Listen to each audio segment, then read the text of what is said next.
வணக்கம். நிஃப்டியோட அனாலிசிஸ் பார்த்தாலும் இன்னைக்கோட ட்ரேடிங் பாடமும் அடுத்த வாரம் நிஃப்டி எந்த மாதிரி ட்ரேட் ஆக போகுது, எந்த டைரக்ஷன்ல மூவ் ஆகும், எந்த டார்கெட்டை பார்த்து மூவ் ஆகும் அப்படிங்கிறதையும் இந்த வீடியோல தெளிவா பார்த்துடலாம். நம்ம நேற்றுக்கு வீடியோல எக்ஸ்பிளைன் பண்ண மாதிரி தான் இன்னைக்கு மார்க்கெட் ஒரு பர்ஃபெக்டான மூவ்மெண்ட்டும் கொடுத்துருது. ஓகே, நம்ம அப் சைட்ல நம்ம எதிர்பார்த்த டார்கெட் வந்து 25,850, டவுன் சைட்ல இதை பிரேக் பண்ண பட்சத்தில் அடுத்த டார்கெட் பார்த்துருந்தோம். நம்ம மேக்ஸிமம் இன்னைக்கு வந்து டவுன் ட்ரெண்ட் தான் இருக்கும்னு எதிர்பார்த்தோம். ஆனால் ஒரு அப் ட்ரெண்ட் கொடுத்துக்கிட்டு ஒரு டவுன் ட்ரெண்ட் வந்துருச்சு. ஸோ இந்த லெவல் இப்படி ஃபார்ம் ஆகும்போது நம்ம இதை லைவா டெலகிராம்லயும் இதற்கான அப்டேட் வந்து கொடுத்துருந்தோம். இதுல பாத்தீங்கன்னா ஒரு 8:30 மார்க்கெட் ஓப்பன் ஆகிறதுக்கு முன்னாடியே நம்ம லெவல் ஷேர் பண்ணியிருந்தோம். ஸோ இதுதான் ஸ்ட்ராங்கான சப்போர்ட் ஜோன். 25,630 680 ஒரு ஸ்ட்ராங்கான சப்போர்ட் ஜோன். இதுல இருந்து மார்க்கெட் வந்து அப்சைட் போறதா இருந்துச்சுன்னா 850 வரைக்கும் போகலாம். டவுன் சைட்னா இது வரைக்கும் வரலாம். இதை பிரேக் பண்ணணும். இது எந்த டைரக்ஷன் ட்ரேட் ஆகும் அதை பொறுத்து தான் ட்ரேடிங் அப்படிங்கிறத சப்போர்ட் அண்ட் ரெசிஸ்டன்ஸ் ஷேர் பண்ணியிருந்தோம். அதுக்கப்புறம் மார்க்கெட் அதே டைரக்ஷன் தான் ட்ரேட் ஆச்சு. ஸோ இதுதான் லெவல்ஸ். இது பேங்க் நிஃப்டியோட கேக்ல வந்துடலாம். ஓகே, ஸோ இதுதான் நம்ம லெவல்ஸ். இதை பிரேக் பண்ணி மேலே போகணும் அப்படிங்கிறதையும் பார்த்துருந்தோம்ல. ஸோ அதுக்கப்புறமா அப்சைட் நம்ம பார்த்தது மாதிரி 25,850 வரைக்குமே போச்சு. 850 மேலேயே க்ளோஸ் பண்ணி மேலே பிரேக் பண்ணி மேலே போச்சு. பட் அதுக்கு மேலே நிஃப்டியால சஸ்டெயின் பண்ண முடியும். நம்ம கொடுத்த லெவல்ல இருந்து பிரேக் பண்ணி கீழே வந்துச்சு. ஸோ இதுல வரும்போது நம்ம ஒரு இம்பார்ட்டன்ட் லெவலை கொடுத்துருந்தோம். இந்த ரேஞ்சு இதை பிரேக் பண்ணும் பட்சத்தில் டவுன் சைடு இது வரைக்கும் வரலாம். இல்ல அப்சைட் போகும் பட்சத்துல இதுல இருந்து அப்படியே போய் 930 வரைக்கும் போகலாம். அதுக்கு இதை ஹோல்ட் பண்ணி மேலே போகணும் அப்படிங்கிறதையும் பார்த்துருந்தோம். ஸோ டவுன் சைடு பொட்டன்ஷியல் வந்து இதுல இருந்து கீழே வரணும். கீழே வந்து இந்த ரேஞ்சை டச் பண்ணணும் அப்படிங்கிறத அடுத்த லெவலா கொடுத்துருந்தோம். அதுதான் நிஃப்டியில நடந்திருக்கும். இதுல பாத்தீங்கன்னா சரி, இதுல இருந்து அப்படியே கீழே வந்து இது வரைக்கும் வந்திருக்கு. அதுக்கப்புறம் அடுத்த ரேஞ்சு இதுல இருந்து இது வரைக்கும் வந்திருக்கு. ஸோ அதுக்கு அடுத்த ரேஞ்சு இங்க இருந்து மார்க்கெட் மேல போகணும்னு எதிர்பார்த்தோம். அதாவது இதுல டச் பண்ணி சப்போர்ட் இருக்கு மட்டுத்துல இல்ல இதை பிரேக் முடிச்சுன்னா கீழே வரணும் அப்படிங்கிறத எதிர்பார்த்தோம்.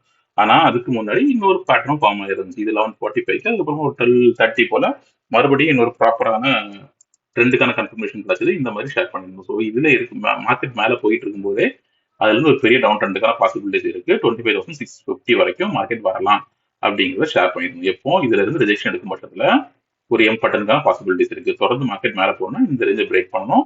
பண்ணுச்சுன்னா 25,930 வரைக்கும் போகலாம். இல்ல எம் பட்டனுக்கான பாசிபிலிட்டிஸ் தான் 25,650 அப்படிங்கிறது கீழே வர்றதுக்கான டார்கெட் அப்படிங்கிறத கொடுத்துருந்தோம். நீங்க அதை பார்த்துருப்பீங்க. கரெக்டா மார்க்கெட் அதுல இருந்து அப்படியே டவுன் ட்ரெண்ட் எடுத்து தொடர்ந்து கீழே வந்துட்டு இருந்துச்சு. கீழே வந்து கொஞ்சம் மட்டும் நம்மளோட டார்கெட்டை அடுத்த 1 ஹவர்லயே 25,650 ரேஞ்சுக்கே மார்க்கெட் வந்துடுச்சு. ஓகே, ஸோ அந்த ஜோன் வந்ததுக்கு அப்புறமா நம்மளோட எல்லா இதுவும் என்ட்ரி எக்ஸிட் ஆயிருக்கும். ஏன்னா அது வந்து ஒரு ஸ்ட்ராங்கான சப்போர்ட் ஜோன். அதுக்கப்புறம் மார்க்கெட்ல எந்த பாசிபிலிட்டிஸுக்கும் வாய்ப்பு கம்மி அப்படிங்கிறது தான் இருந்துச்சு. ஸோ அதனால இதுக்கப்புறம் எந்த பாசிபிலிட்டிஸும் ட்ரை பண்ண வேண்டாங்கிறது அப்டேட் பண்ணிட்டு இருக்காங்க. இதுல இருந்து மார்க்கெட் தொடர்ந்து சைட் பேஸ்ல தான் போயிருந்துச்சு. இந்த மாதிரி டைரக்ஷன்ல தான் போயிட்டு இருந்துச்சு. இது ஒரு என்ட்ரிக்கான ஒரு ப்ராப்பர் இது அமையல. இது ஒரு ப்ராப்பரான டவுன் ட்ரெண்டா இருந்துச்சு. இதை நம்மளால கேப்சர் பண்ண முடிஞ்சது. ஸோ மார்க்கெட் மேலேயும் கீழே போயிருந்தாலும் கூட நம்மளாலே கீழே இருந்து மேலேயும் ஒரு என்ட்ரி கேப்சர் பண்ண முடிஞ்சது. மேல இருந்து கீழேயும் ஒரு ப்ராப்பரான என்ட்ரி கேப்சர் பண்ண முடிஞ்சது. ஓகே, ஸோ இது வரைக்கும் நிஃப்டி நம்மளோட என்ன லெவல் எதிர்பார்த்தோமோ அதே லெவல்ல தான் ட்ரேட் ஆகிட்டு இருக்கு. இப்பவும் இந்த ஜோன்ல நல்லா ஒரு ஸ்ட்ராங்கான சப்போர்ட் எடுத்துட்டு இது 5வது நாளா தொடர்ந்து அந்த 25,650 680 ரேஞ்சு ஒரு ஸ்ட்ராங்கான சப்போர்ட்டா இப்பவும் ஆக்ட் ஆகிட்டு இருக்கு.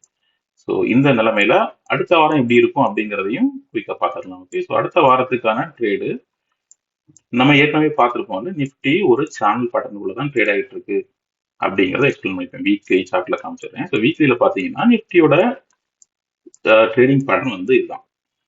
ஓகே, இந்த பேட்டர்னுக்குள்ள தான் நிஃப்டி இப்போதைக்கு ட்ரேட் ஆகிட்டு இருக்கு.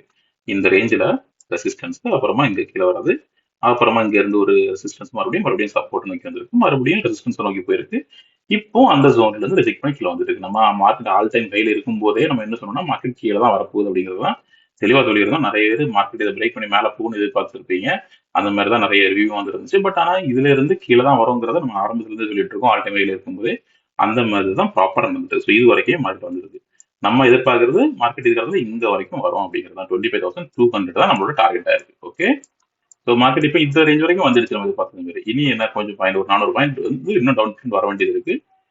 ஸோ அடுத்த வாரத்துக்கு நம்ம என்ன எதிர்பார்க்கறோம்னா மார்க்கெட் 25,200ங்கிற ரேஞ்சை தான் நம்ம எதிர்பார்க்கணும். ஓகே, இது வரைக்கும் மார்க்கெட் வர்றதுக்கான எல்லா வாய்ப்புகளும் இருக்கு இந்த ட்ரேட் பேட்டர்னை கண்டினியூ பண்ணும் பட்சத்தில். ஓகே, அதுதான் கண்டினியூ பண்ணும் அப்படிங்கறத எதிர்பார்க்கிறோம். ஸோ இதை ஒன் டே டைம் ஃப்ரேம்ல குயிக்கா பார்த்துடலாம். ஸோ அதுக்கு கீழே வரணும் என்ன பண்ணணும் ஃபர்ஸ்ட் இந்த சேனல் பேட்டர்ன் இந்த சப்போர்ட்டை பிரேக் பண்ணணும்ல. இந்த சப்போர்ட் ஒரு 4-5 நாளாவே ஒரு ஸ்ட்ராங்கான சப்போர்ட் ஜோன் ஆக்ட் ஆயிட்டு இருக்கு. இதை பார்த்தீங்கன்னா தெரியும். நல்ல ஒரு ஸ்ட்ராங்கான சப்போர்ட் ஜோன் இதில் ஃபார்ம் ஆயிட்டு இருக்கு. ஓகே, இதை இன்னும் பிரேக் பண்ண முடியல. மண்டே இதை பிரேக் பண்ணும் பட்சத்துல பிரேக் பண்ணணும்னு எதிர்பார்க்குறேன். பிரேக் பண்ணும் பட்சத்துல இல்ல இது கீழே ஓப்பன் ஆச்சுனாலோ மார்க்கெட் தொடர்ந்து அடுத்தடுத்த டார்கெட் லெவலான 25,450 அதுக்கு அடுத்த 25,200 ரேஞ்சுக்கு வரணும். இதுதான் நம்ம இப்போதைக்கு எதிர்பார்க்கிற லெவல்ஸ். அடுத்த வாரத்துக்கு மார்க்கெட் இப்படி டவுன் ட்ரெண்ட் தூக்கி கீழே தான் வர்றதுக்கான அதிகமான வாய்ப்புகள் இருக்கு. ஒன்ஸ் இதுல வந்ததுக்கு அப்புறமா மார்க்கெட் இது வந்து சப்போர்ட் எடுத்து தொடர்ந்து அப்டன் கொடுத்து மேலே போகும். மேலே போகும்போது மறுபடியும் இதே சோன் ரெசிஸ்டன்ஸ் ஆக்ட் ஆகும். இதை பிரேக் பண்ணி அதுக்கப்புறமா ஆல்டை ஹைக்கு போறதுக்கான வாய்ப்புகள் இருக்கு. ஸோ இதை டச் பண்ற வரைக்கும் நம்மளோட வியூ வந்து இப்போதைக்கு பியரிஷா தான் இருக்க போகுது. மார்க்கெட் தொடர்ந்து நம்ம ஆல் டைம் ஹைல இருந்து நம்ம பியரிஷா தான் எதிர்பார்த்துட்டு இருக்கோம். கீழே தான் அவரோட எதிர்பார்த்துட்டு இருக்கிறோம். அதே மாதிரியே கீழே வந்திருக்கு. இன்னும் 400 பாயிண்ட் வர வேண்டியது இருக்கு. இது வரைக்கும் வந்ததுக்கு அப்புறமா தான் மார்க்கெட்ல ப்ராப்பரான அப் ட்ரெண்ட் வரதுக்கான வாய்ப்புகள் இருக்கு அப்படிங்கறத தான் நான் பார்ப்பேன். ஓகே, ஸோ இதுல இருந்து சப்போர்ட் எடுத்து மார்க்கெட் மறுபடியும் அப் ட்ரெண்ட் கொடுத்து மேல ஆல் டைம் ஹை நோக்கி போகலாம். ஸோ அடுத்த வாரத்துக்கு மார்க்கெட் இதை பிரேக் பண்ணி கீழே வரணும், மறுபடியும் சப்போர்ட் எடுத்து ரீடெஸ்ட் பண்ணி இதே ரேஞ்சு டெஸ்ட் பண்ணணும். இந்த பாசிபிலிட்டிஸ் தான் அதிகமா நடக்கிறதுக்கான வாய்ப்புகள் இருக்கு. ஸோ இப்போ அடிக்கடி குளோபல் நியூஸஸ் எல்லாம் அதிகமான நியூஸஸ் எல்லாம் வந்துட்டு இருக்குல்ல. ஸோ அதிகமான நெகட்டிவ் நியூஸ் வரும் பட்சத்துல இந்த கீழே வரக்கூடிய ஸ்பீடு வந்து ரொம்ப ஜாஸ்தியா இருக்கும். குயிக்கா வர்றதுக்கான வாய்ப்புகள் இருக்கு. இல்ல எந்த நியூஸுமே இல்லாம பட்சத்துல ஸ்லோவா கீழே வரலாம். ஏதாவது பாசிட்டிவ் நியூஸ் இருக்கும் பட்சத்துல ஒரு சின்னதா ஒரு அப்டன் கொடுத்து மறுபடியும் கீழே வரதுக்கான வாய்ப்புகள் தான் இருக்கும். இதை டச் பண்ணாம நான் இந்த அப்டனை எதிர்பார்க்கல. ஸோ இதுதான் நெக்ஸ்ட் வீக்குக்கான வியூவா என்னோட அனாலிசிஸ்லாம் நான் பார்க்குறேன். உங்களோட வியூ என்ன அப்படிங்கிறதையும் கமெண்ட்ல சொல்லுங்க. சேனலை சப்ஸ்கிரைப் பண்ணிக்கோங்க. வீடியோ பிடிச்சிருந்தா லைக் பண்ணுங்க. தொடர்ந்து லைவ் அப்டேட்ஸை டெலகிராம் சேனல்ல போஸ்ட் பண்ணுங்க. தேங்க்யூ.